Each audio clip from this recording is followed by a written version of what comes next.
The Galactic Unity War was meant to end in victory. After decades of bloodshed against the insectoid Krell Dominion, the alliance of species humans, Volari Threx, and the Oron Confederacy had pushed the enemy to the edge of extinction. Humanity had carried the heaviest burden during the war, losing more ships and soldiers than all others combined. They fought with courage and strategy, turning back Krell invasions when others had already begun to retreat. Earth had become the heart of resistance and the symbol of unity. But that unity was a lie. The betrayal came when it was least expected. Just as humanity's fleets broke through the final Krell strongholds near the Anderos Expanse, first, the Volari, Earth's closest allies, deactivated supply stations that humans depended on, stranding thousands of ships, and the Threx turned their guns inward, firing into the Terran rearguard under the cover of a Krell retreat. The Orons sealed the betrayal by cutting off communication relays, isolating the human fleets from one another. Trapped, outnumbered, and surrounded, humanity's final push turned into a massacre. Billions died in days, whole fleets lost without a trace, their last transmissions drowned in static and betrayal. Earth itself came under siege, bombarded by the same allies it once protected. Cities turned to ash. The blue planet burned in silence. When the war ended, the official records claimed humanity had collapsed. Their name was erased from galactic archives. Statues were torn down, their worlds marked uninhabited. Allies declared peace, and the Krell were never spoken of again. But they had not destroyed all. Across the far edges of the system, beyond the reach of scanners and trade lanes, something remained. A fragment of humanity, survivors hidden in silence, rebuilding in the cold shadows of the Kuiper Belt. There, buried in black ice and dark matter, floated a hidden station called Ashwake. It was a ghost to outsiders, but inside it was alive. With purpose, engineers worked without sleep, pilots trained in silence, and architects designed ships that broke every rule of warfare. Humanity had become a myth. But in Ashwick, that myth was transforming into something real, something powerful. No calls for revenge were spoken aloud, but everyone remembered. Every face lost in the betrayal, every city burned, every friend who never made it back. And in that silence, a new kind of Terran fleet was born, not built for diplomacy, not for defense, but for reckoning. They would not attack blindly, they would not rage. They would return carefully, quietly, and they would reclaim what was. Taken not through destruction, but with strategy, precision, and memory. One name rose among the Madrana soul, a survivor of the Indaros trap. Once a fleet captain, now commander of the Iron Light, and the voice of the return. She remembered the betrayal not as a story, but as a scream frozen in time. And as her fleet's engines lit up in the dark, heading toward their first target, she whispered words that would one day echo across stars. We don't need to be feared. We only need to be remembered. Kyrene V was once a symbol of peace. In progress, a green world covered in tall trees, silver towers, and bright lakes that reflected the sky. The Volari had built their shining colony with pride. But what many forgot or chose to forget was that the foundation of Kyrene's prosperity had come from Terran hands. It was humans who had helped terraform the soil, construct the first power grids, and protect it from the Krell during the early war. After the betrayal, the Volari painted over Earth's emblems, rewrote history, and acted as though humans had never set foot on Kyrene. But memory runs deeper than marble. On a quiet night, under the cover of its own orbit, a shadow moved across. The Sky Urine Light, humanity's stealth carrier. Cloaked in technology, salvaged from the same enemies they had once fought together. Adrena Sol stood at its command bridge, watching the surface of Kyrene spin slowly beneath her, her face calm but her eyes burning with resolve. With a single nod, her team executed the strike. Dominion tech, once used by the Krell, had been hacked and remade into something sharper, faster, smarter. In just under 5 minutes, the orbital station was disabled, systems fried, communications jammed, defense arrays shut down with no alarms. No lives were lost, no shots were fired. The Volari slept peacefully, unaware that they had just been conquered. When the sun rose over Kyrene V, the people awoke to a world that no longer belonged to them. Drones hummed silently above the cities, projecting a simple message on every screen, wall, and tower. We remember. Human banners midnight black with silver stars were placed with precision, not as threats, but as promises. Hospitals remained open, water flowed, schools operated. But a quiet authority settled across the planet. Orders were given not by soldiers, but by voices with no emotion, relaying instructions with calm efficiency. Resistance was impossible. By the time the Volari Planetary Guard responded, their weapons had already been locked, their transports grounded, and their command tower under human control. Adrana did not speak to the Volari leaders at first. She let the silence carry weight. Then, a broadcast went out, not just across Kyrene, but to nearby systems, trade routes, and even smuggler channels. Humanity is not gone. The betrayal at Enderos is not forgotten. We are coming back, planet by planet. If you built your peace on our graves, prepare to explain why. The message sent waves across the stars. The Volari High Council, far away on their homeworld, panicked. They sent emergency communications to nearby systems, demanded information from Oron satellites, even tried to contact the Threx, but all they received in return were rumors, whispers, scattered reports of ships that had vanished in deep space, strange signals near dead colonies, and Terran encryption that shouldn't even exist anymore. Fear moved faster than fact. No one knew how large the human fleet was. No one knew where they were hiding. No one even knew how they had survived. But they knew one thing for certain now. Humanity had returned, and not as victims, not as conquerors, but as something else entirely. Kyrene V became the first world to fall, not to war, but to memory. The people did not rise in anger. Many remembered the old Terran engineers who had helped them survive storms, the Terran doctors who healed without asking for reward, the Terran voices who sang in the old halls before they were silenced. And now those voices were rising again. With songs, but with precision. Drana Sol walked through the capital city with only a light escort. No one stopped her. She looked at the buildings her ancestors had helped raise and said nothing, only placing one hand on a stone wall where an old Earth emblem had once been. It was still there, faded, but not gone. Like them, she didn't need to speak. The planet already knew. And somewhere beyond the stars, other worlds waited. Unaware that the humans they thought they had buried were now flying quietly toward them. And this time, they would not ask for trust. They would take back what was theirs one planet at a time. The Oron Confederacy had always considered itself clever, distant, untouchable, among the betrayers of the Endaro's expanse. It was the Oron who spoke the loudest against humanity after the war, calling them unstable, dangerous, too passionate for peace. They had voted to erase Terran history from galactic records and taken over dozens of mining systems once supplied by Earth. But now, those same systems were falling silent. One by one, colonies vanished not from explosions or invasion, but from something else entirely. Ships stopped reporting. Stations powered down. Emergency beacons remained dark. No wreckage, no bodies, just silence. Traders began calling them ghost sectors. Then came the whisper stories of silent black ships moving in the dark, ships without call signs or known drive signatures. Miners claimed to have seen figures in ancient Terran armor, standing motionless inside sealed domes, their faces hidden, their presence like a cold wind.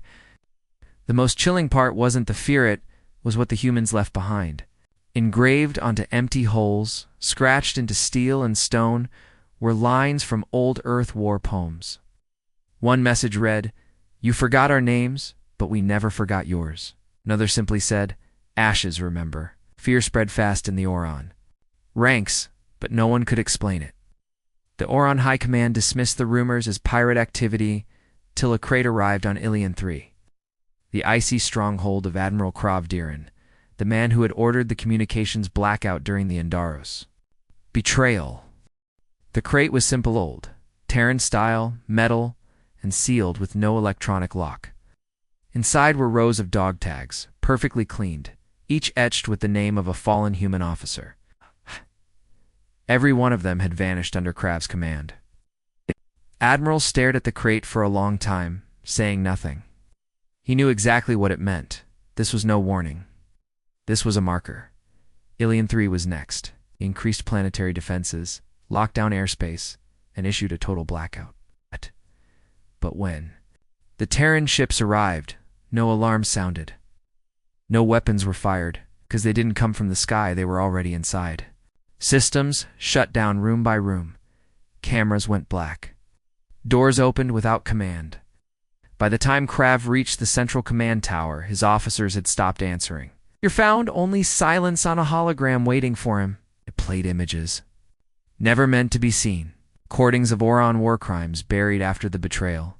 Executions of surrendered humans. Exploitation of refugee planets. Secret experiments on Terran captives. The truth buried for decades. Now burned bright and live across every screen on Ilion 3 and soon, across the entire Confederacy. The reaction was immediate. Citizens long kept in the dark flooded the streets. Workers stopped production. Students walked out of training halls. Families questioned what else had been hidden from them. The Oran regime tried to censor the broadcasts, but they couldn't stop the truth. It had been copied, spread, and looped by Terran agents embedded across their networks. The rebellion didn't come from human soldiers. It came from inside the Confederacy. Humanity had shown its enemies something more dangerous than any weapon: their own reflection.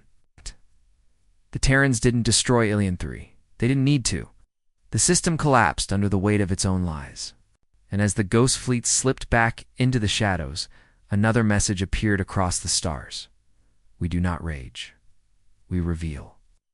Other Oron planets panicked, not knowing which one would be next. But that was the genius of it, no one knew how. Many Terrans were out there, or where they would strike. The war had changed them. They were no longer soldiers looking for revenge. They had become something deeper, a memory turned into movement, a presence that could not be killed because it lived in every system they touched. Not just in fire, but in truth. The Volari homeworld, once considered a model of grace and advanced civilization, stood now under the weight of fear. Its tall towers, floating gardens, and shining sky bridges had all been built with the help of Terran engineers in the early years of Unity. But after the betrayal at Andaros, the Volari erased those parts of history, renamed streets, restructured textbooks, and claimed victory in the war without ever mentioning the price humanity had paid to save them. Now, as their sky darkened with movement beyond the upper orbit, old guilt returned as dread. The Volari High Council, fractured by blame and secrecy, rushed to prepare defenses. But their fleet, once powerful, was outdated and scattered. Their officers lacked unity.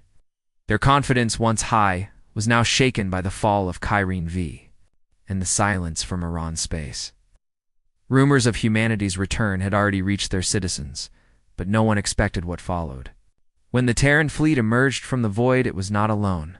Them came ships of other species, smaller, once voiceless, once pushed aside by Volari rule.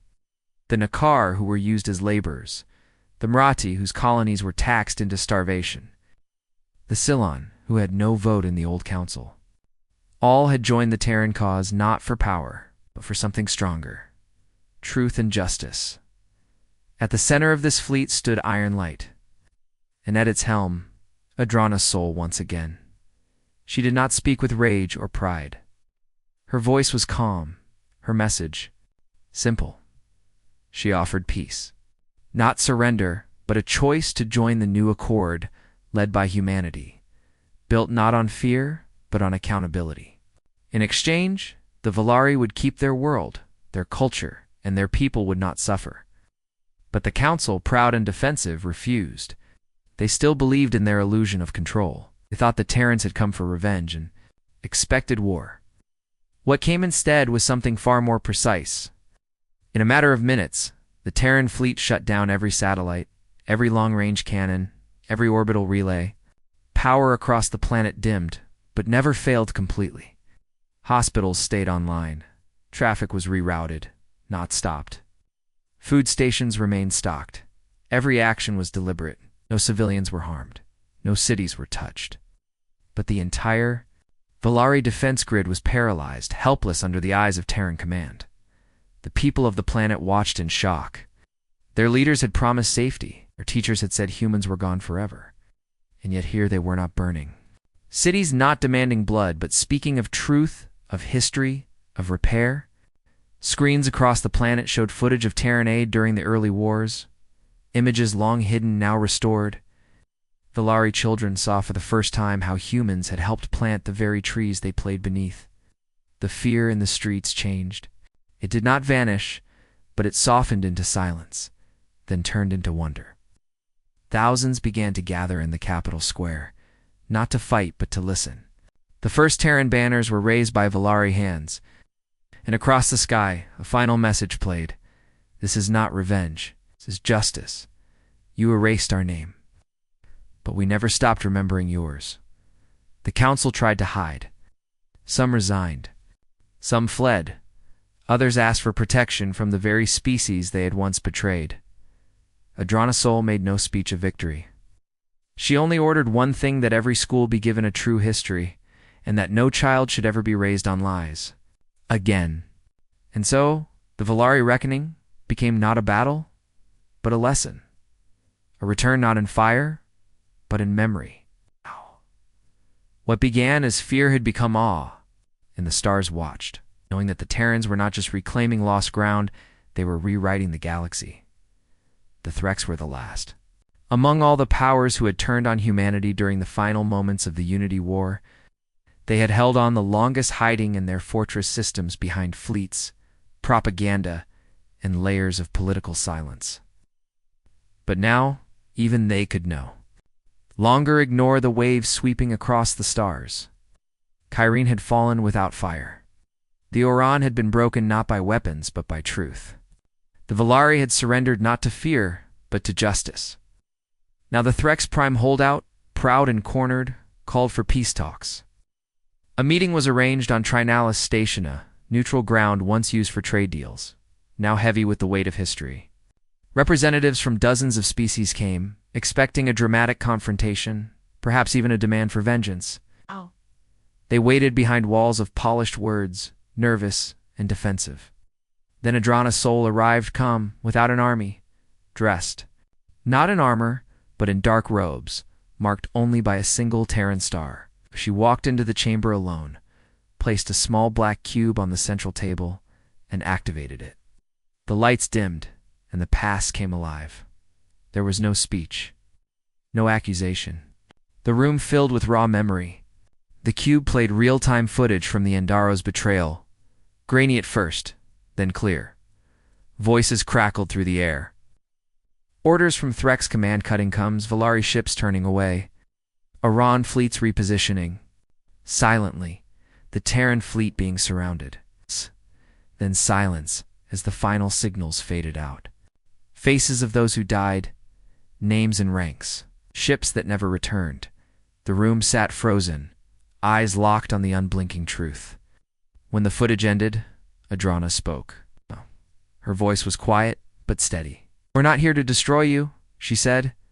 "We're here to make sure no one ever does this again." The words did not fall like a hammer. They landed like a key unlocking something heavier than guilt, understanding. Humanity wasn't seeking retribution.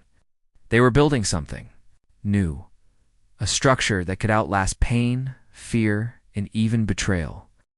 She laid out the proposal for a new accord, not one based on hopeful trust, but on consequence and clarity.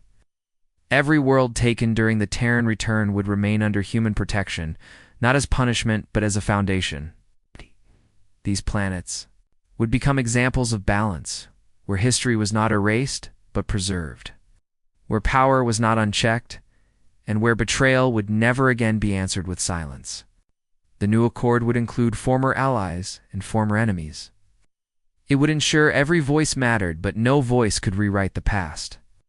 Every system would remember how close the galaxy came to losing itself. Humanity would stand not above others, but ahead, watching, guiding, remembering. The Threks had expected threats. Instead, they received accountability.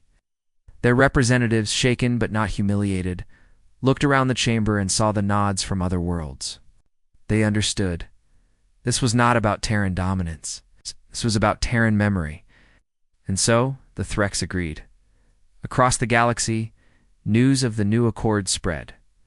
Some cheered, some feared, but none ignored it. Slowly, the stars began to reshape, not under the shadow of empire, but under the light of history finally told truthfully. Human fleets no longer had to move in silence. They moved openly now, symbols of a species that had been broken, erased, and nearly destroyed, but who returned with discipline and vision. On distant colony worlds, children learned the names of the fallen at Andaros. On rebuilt Oron stations, humans worked beside former enemies to restore broken systems. On Valari cities, new statues were raised, not of leaders, but of Terran engineers, nurses, and poets who had once helped build a better galaxy before it was torn apart. And high above them all, in orbit around Earth, a quiet beacon sent a repeating signal in every known language. We remember, we rebuild, we return. Humanity had been betrayed, but now they were the ones writing the future.